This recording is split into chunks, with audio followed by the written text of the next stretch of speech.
Pues bien, señores, ahora vamos a pasar con nuestro invitado en la entrevista central con el doctor José Ricardo Taveras, exdirector de Migración, ¿no? Y además un hombre que conoce mucho sobre el tema migratorio en la República Dominicana, en la región y el tema haitiano. Buenas tardes, doctor, ¿cómo está usted? Qué gusto tenerlo en modo opinión de nuevo. No se escucha, en el audio. A ver, usted sabe que el tema, ya no solo el tema haitiano con la migración, sino lo que está pasando también en la zona de Bielorrusia y Polonia, para que también nos explique qué es lo que está sucediendo en esa zona entre Europa y los Balcanes, ¿no? Ahí definitivamente la migración es un tema al que hay que prestarle mucha atención. Todavía no se escucha, doctor. Ok, lo tenemos. Ok, bien. Perfecto.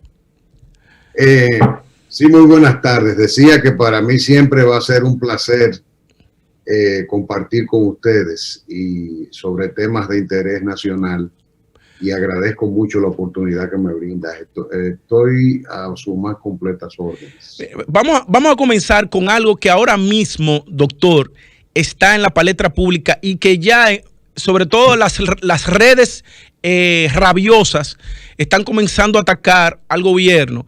Y es si dentro del reglamento de migración está el que se puedan deportar o no parturientas. No le voy a poner el apellido de haitianas, sino parturientas. La ley de migración no hace ninguna distinción. Cualquier ciudadano extranjero que se encuentre en territorio dominicano sin haber sido legalmente admitido, lo que la ley ordena es pura y simplemente su deportación. Ahora bien, hay una confusión porque existe lo que se llama la retención o la detención, vamos a decir, que no es una prisión propiamente, sino una retención de carácter administrativo, mientras se dan las condiciones de la deportación. Lo que establece la ley es, en el artículo 134, es que no se pueden detener cuando son personas embarazadas y menores. Realmente, por ejemplo, la experiencia que yo he tenido cuando cuando yo trabajaba en el Estado, que se hacía interdicción con menores, yo no sé si ustedes recuerdan que nosotros mantuvimos a raya el tema de los niños en los semáforos, etcétera. Sí, que volvieron ahora. Hace tiempo, porque eso es cíclico, tú lo sacas y duran unos meses tranquilos y vuelven y entran. Hay que estar permanentemente haciendo investigación. Incluso en torno a ese tema, nosotros logramos la primera condena que se hizo con la ley de trata y tráfico en el país, que hay personas condenadas a 15 años incluso, conforme a la primera sentencia que salió con ese tema. Porque no solo se retiraban los niños, sino que se hacía sobre la base de una investigación profunda, coordinada por el CONANI y la Procuraduría General, y entonces eso ayudaba a que se salieran por mucho tiempo, y eso nos dio resultados. Ahora, volvían de todas maneras. ¿Qué se hace con los niños? Cuando migración hace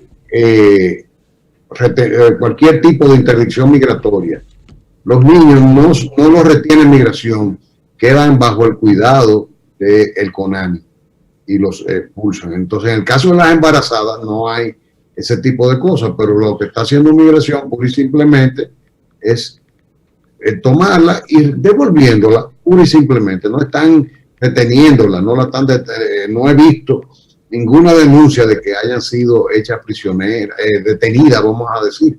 Prisionera no es posible porque el término no es correcto. Que hayan sido retenidas, sino que ellos las buscan, las llevan y punto. Doctor, yo creo que la política es correcta y la inmigración no está violando la ley. Al contrario, migración tiene, si bien no es la responsable del cuidado de la frontera, porque eso son las Fuerzas Armadas, migración sí tiene facultad para operar en cualquier parte del territorio nacional, de manera que la inquietud que se ha estado el alboroto que se ha armado con el tema. Es sensible, yo lo reconozco, pero eso no significa que el país no pueda tomar, porque cuando ya tú tienes un problema, si tú me dices que es un caso de una embarazada de 2, de 3, pero cuando tú tienes el sistema público comprometido de manera formal con un 40% de los partos con ciudadanas extranjeras, tú tienes un problema que ya rebasa el término de la humanidad. Doctor, mire, aquí yo particularmente denuncié que eso es una industria que hay. Yo hablé del caso de lo que pasa en el hospital de Elías Piña, que hay señoras que van y toman los turnos en ginecología y obstetricia, traen a las madam que no hablan español, la mantienen en casa de acogida. Cuando van a la consulta, son esas señoras quienes les traducen a la madam. Sabe que llegan, es las madam ya prácticamente en labor de parto, que no tienen un récord médico. Claro. Y que prácticamente tienen que ser atendidas. Entonces yo me pregunto, ¿por qué no se ataca como se hizo, como usted bien dice, con las mafias que habían con los niños? ¿Por qué no se ataca esa mafia que hay instaurada en los hospitales, sobre todo fronterizos? Sí, el tema es bastante complejo. No creas que es tan sencillo de investigar. Te lo digo porque, pero se puede, obviamente.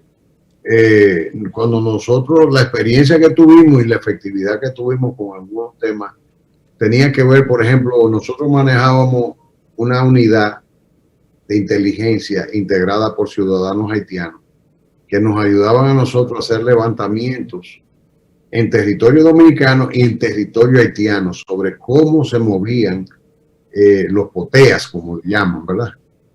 Las rutas que estaban utilizando. Ese tipo de cosas hay que hacer una labor de inteligencia que necesita ser paciente. Ahora, el tema de las embarazadas resulta bastante complejo porque muchas de ellas vienen con visa. Porque un tema que al que no se le pone atención es que también hay un tema de que las visas se venden. Claro. Y ese tema hay que, aquí ya y ahora en este momento, ahora mismo, la Cancillería debe retirar a los cónsules la posibilidad de pedir visados y otorgar los visados en Cancillería para ejercer un control, porque la verdad es que si este tema sigue, viene una mujer embarazada, obviamente la Dirección General de Migración tiene los puestos de control fronterizo, porque eso lo hicimos nosotros en una ocasión. Fíjate el tema de los consulados dominicanos que se prestan a ese tipo de cosas. Este es muy grave. La Cancillería en una ocasión hizo una investigación y los consulados de otros distritos, por ejemplo, tenían bucones vendiendo visas en Puerto Príncipe más baratas de lo que costaban las visas en Puerto Príncipe. Y haciéndose competencia entre un consulado y otro. Entonces, yo ese problema lo vi, la Cancillería lo investigó cuando era don Carlos el canciller, y eso generó muchos problemas en el gobierno.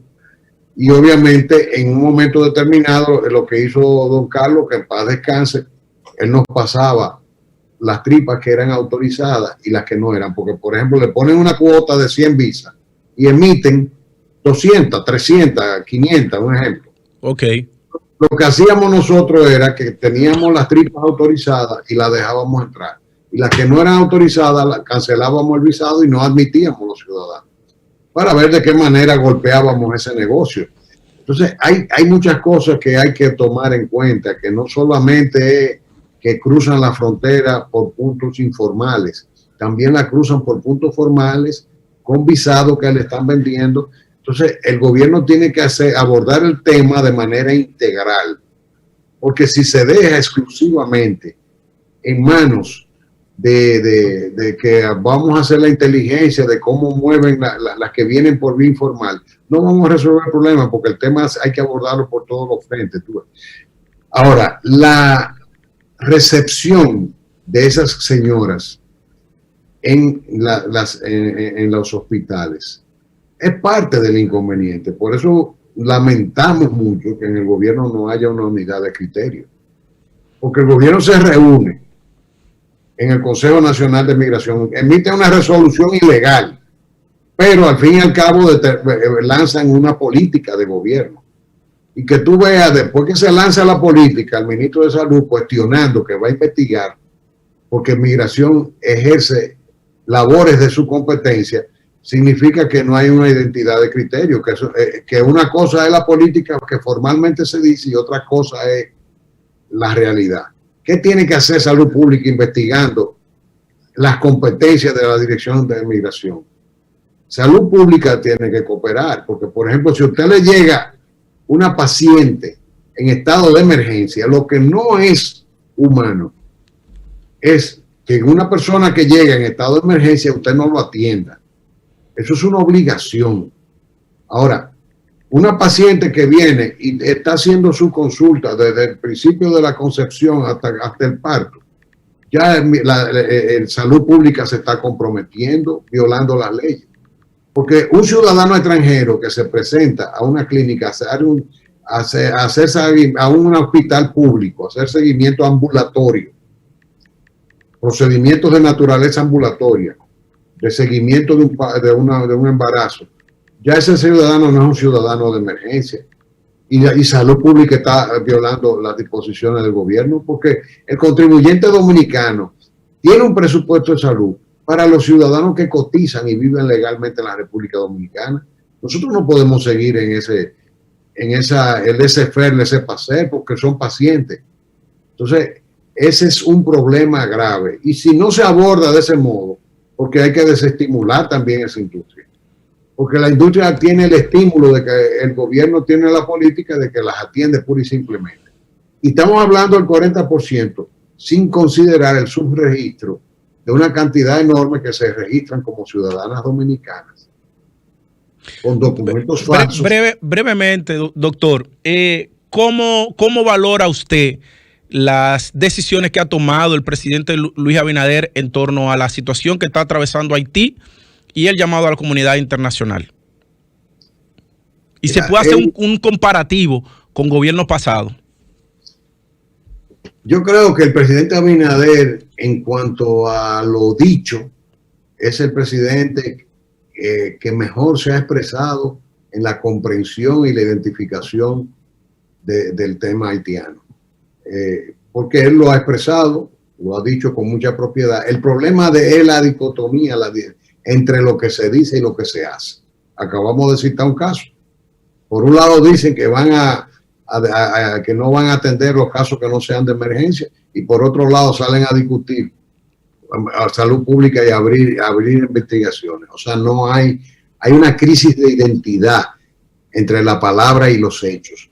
Ahora, lo medular en este momento es el tema del llamado que él hizo a la comunidad internacional.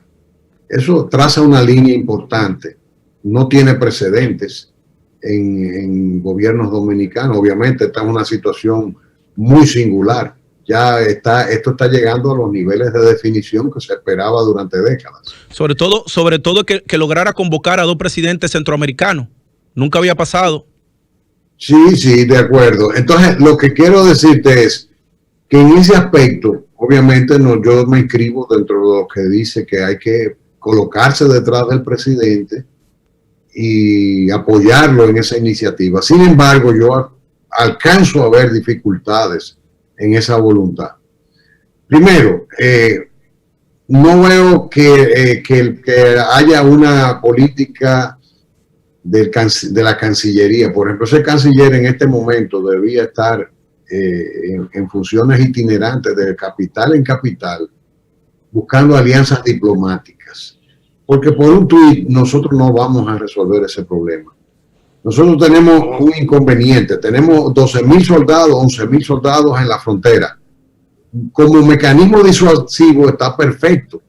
Ahora, cuando se abalance para acá una expulsión de población masiva de naturaleza civil, integrada por civiles, envejecientes, niños, ¿lo vamos a recibir con una ametralladora 50? Es imposible pensar que eso va a pasar, porque eso nos generaría una crisis y una intervención internacional, lo cual sería grave. Ahora, esas fuerzas están preparadas para enfrentar con procedimientos policiales a una avalancha de esa naturaleza. Eso sería interesante que fuera así, porque solamente así se puede justificar. Ahora, ¿qué va a pasar si ese evento se produce? Vamos a permitir que entren, los enfrentamos con mecanismos policiales de este lado, generamos campamentos de este lado.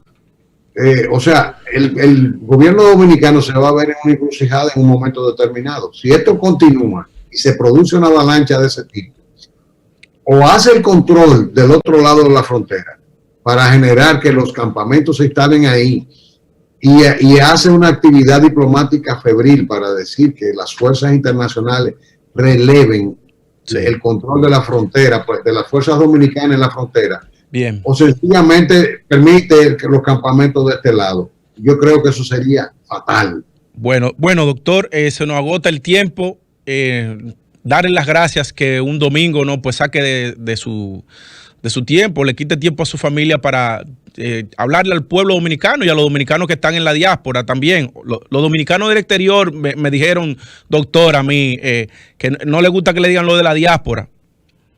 Eso está más pendiente que todo lo que estamos aquí. Pero pendiente de todo. De manera que le damos las gracias. Saludo a la familia y que tenga un feliz almuerzo, doctor. Muchísimas gracias y siempre a la orden. Para mí siempre es un grato placer. Gracias, señores. Será hasta el próximo domingo. Modo Opinión por Sol 106.5 FM. Jonathan Cabrera se despide y nos vemos hasta la próxima. Lo dejo con Arquitectura Radial.